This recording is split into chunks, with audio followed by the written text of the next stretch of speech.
संभाजीराजांचे डोळे लखलखले. आबासाहेब आले. सामोरे गेले पाहिजे. ते बैठकीवरून उठले. आज्ञा सुटली.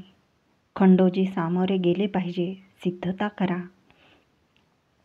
खंडोजीने युवराज कसल्या गैरसमजात आलेत हे ताडला. मान खाली घेत तो म्हणाला, थोरले स्वामी नाहीत आले. ठक ठक ठक. संभाजीराजांच्या काळजाला शंकेचा सुतार पक्षी टोचा मारू लागला. चर्या उतरली. नाही आले? त्यांच्या तोंडून न कळणारे शब्द सुटले. रायगडचा बाळंत विडा वाजत गाजत वाड्यात घुसला. तो घेऊन येणाऱ्या स्वारांनी संभाजीराजांना मुजरे दिले. सरपोसांनी झाकलेली बाळबाळंतिणीच्या मानाची 2 तपके त्या स्वारांनी सदरेवर ठेवली. रायगडचा निरोप झुकत्या मानेने राजपुत्राला पेश केला. धन्यांची तब्येत खराब हाय. ह्यो बाळंत विडे दिल्यात. सांगावं हाय नाव भवानीबाई ठेवावं. संभाजीराजे सुन्न झाले. ते सदरेवरून उठले. महालाच्या रोखाने चालू लागले. मुहूर्त साधून घटिका पात्र घंगाळात डुबले. राजकुंवरबाईंनी आपल्या भाचीला पाळण्यात घालून तिच्या कानात तिचे नाव सांगितले, भवानी भवानी भवानी.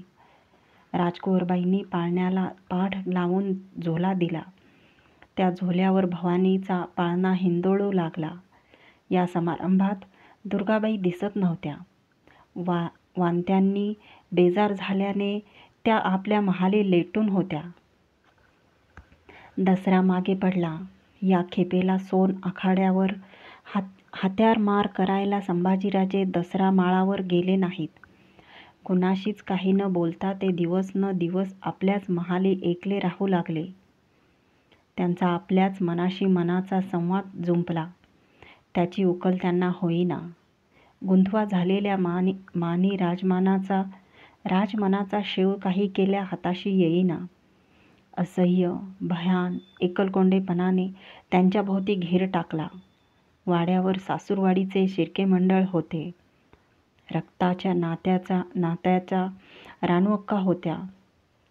अग्नीच्या साक्षीने पाठीशी आलेल्या येसूबाई, दुर्गाबाई या अर्धांगी होत्या.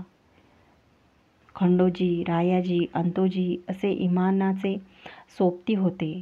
उमाजीपंत, केशवपंत, कवी कुलेश असे शास्त्र पारंगत पंडित होते.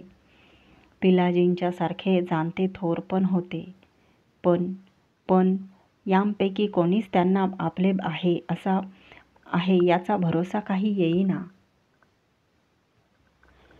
नुकत्याच जन्मलेल्या कन्यारत्नाचे कौतुकही त्यांच्या लेखी ओसरले. मन अनावर फरफटीला लागले. शंकांचे पलोते नाचू लागले. असं का व्हावं? आम्ही खातरजमेने हाती घेतलेल्या सोन्याची माती का व्हावी? जर साक्षात आबासाहेबांच्या मनीच आमच्या बाबीने काही आदेश आला असेल तर वरकड सारं असून नसल्यासारखं.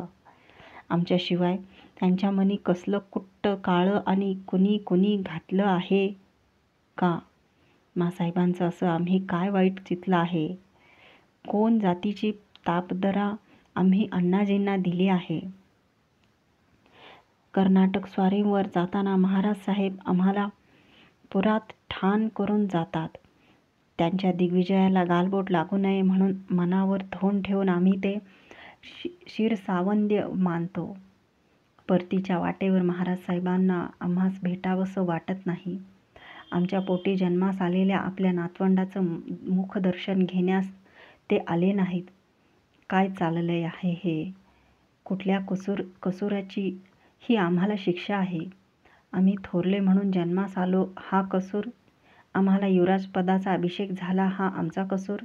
की नकळत्या वयात आमच्या मासाहेब गेल्या आणि ऐन हव्या होत्या त्या समयाला थोरल्या आऊ गेल्या हा आमचा कसूर? आबासाहेबांच्या आमच्याविषयी गैरमेळ पडला आहे खास. आमच्या वतीने रायगडी तो कोण निपटणार? कोण सफाई देणार? आम्हालाच जातीनिशी का बोलवणं होत नाही रायगडावरून? की आम्ही हयातभर शृंगारपुरी सासऱ्यांच्या वाड्यातच पावणेर जोडत राहावं अशी इच्छा आहे आबासाहेबांची. 2:15 साले झाली आम्ही इथं आहोत. आता इथं राहणं नको वाटतं.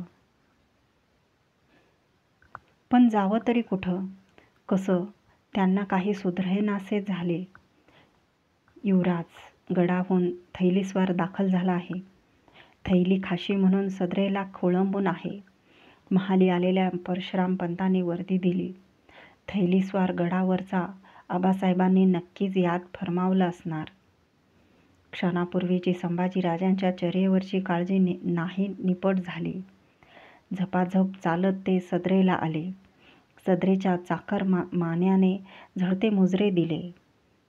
रायगडाहून आलेला थैलीस्वार अदबीने पुढे झाला. त्याने कमरेची भगवी थैली युवराजांच्या हाती दिली. संभाजीराजांनी क्षणैक मस्तकाला भिडवून लगबगीने थैलीचा फासबंद उकलला. वळी बाहेर घेतली. खोलल्या खलित्यावरचे शब्द टिपू लागले. श्रियासह विराजित, अखंड लक्ष्मी अलंकृत, युवराज शंभूराजे प्रति अनेक उदंड आशीर्वाद उपरी विशेष. वज्रचूडे मंडित सौ सुनबाईस कन्यारत्न जाहले. वृत्त ऐकून परम संतोष झाला. आता विशेष करून लिहिणे ते पत्र देखत जरोरीने सज्जन गडी कूच होणे. समर्थ चरणी रुजू होवून चित्तास शांती लाभेल तसे करणे. समर्थ देतील तो बोध सावधपणे मनी धरणे. मनी भलेबुरे जे असेल ते समर्थ चरणी ठेवणे. विशेष काय लिहिणे जाणीजे. खलित्यातील शब्दाशब्दांनिशी संभाजीराजांच्या डाव्या भुवईला कमान बाग चढत गेला. टपोरे डोळे आकसले. छातीचा जामा काखेत दाटून आला. मनात विचारांची शंकांची धुमाळी माजली. म्हणजे आबासाहेबांच्या मनी आमच्या बाबीनं आदेश आला खास. आम्ही सज्जनगडी समर्थचरणी जावं. समर्थ देतील तो बोध ऐकावा. कशासाठी? मनी भलेबुरे असेल ते टिपण्यासाठी. असं काय भलंबुरं आणलं आम्ही मनी? इथं ठाण होऊन सुभा सांभाळला हे? आडल्या रयतेला धारामाफी केली हे? की आपत्याच्या अरिष्ट निवारणार्थ कलशाभिषेक केला हे? आबासाहेब कसली आज्ञा दिलीत आम्हासी? आम्हाला बोध नको आहे. हवं आहे आपल्या चरणाचं दर्शन. थोरल्या आऊंच्या छत्रीचं दर्शन. का जावं आम्ही सज्जनगडास? कशासाठी? हाती खलिता घेऊनच संभाजीराजांनी सदर सोडली. ते तसेच येसूबाईंच्या दालनी आले. हातातील खलित्याची वळी उठवीत म्हणाले, ऐकलत? गडाहून आबासाहेबांचा खलिता आला आहे. आम्हा सज्जनगडी रुजू होण्याची आज्ञा आहे. समर्थचरणी मनचं भलंबुरं ठेवण्यासाठी का जावं आम्ही? येसूबाईंनी कुशीत घेतलेला 2 महिन्यांच्या भवानीचा पदर हलकेच तोडला. हसत त्या म्हणाल्या, एवढं संतापण्यासारखं काय आहे त्यात? सज्जनगड पावन स्थान. आमचं ऐकावं. आज्ञेप्रमाणे सज्जनगडी कूच ठेवावं. आम्ही या अशा गुंतून पडलो, नाहीतर आम्हीही आलो असतो समर्थ दर्शनास. त्यांच्या शांत उत्तराने संभाजीराजे चकित झाले. स्वतःशीच विचारगत होत पाठीशी हात बांधून फेर घेऊ लागले. थोड्या वेळाने दालनाबाहेर पडण्यापूर्वी संथ शांत शब्दात म्हणाले, ठीक आहे, जाऊ आम्ही सज्जनगडास. सज्जनगडी जाण्याचा दिवस फुटला. खंडोजीने निवडलेला 300 घोडाईत वाड्यासमोर हत्यारबंदीने सिद्ध झाले. झिरमिऱ्या आडपडद्यांचा एक मेना भोयाने तयार ठेवला. समर्थांचे दर्शन घेण्यासाठी रानूअक्का आणि दुर्गाबाई संभाजीराजांबरोबर निघाणार होत्या. भरल्या दुर्गाबाई आता रसरशीत दिसत होत्या. पायधूळ मस्तकी धरून संभाजीराजांनी पिलाजी मामा आणि मामीसाहेबांचा निरोप घेतला. येसूबाईचा निरोप घेण्यासाठी ते त्यांच्या दालनात आले. लेटल्या येसूबाई त्यांना बघताच उठून मंचकावर बसत्या झाल्या. पाळण्यात छोटी भवानी शांत सुख झाली होती. पाळण्याची काठाळी धरून धाराऊ खडी होती.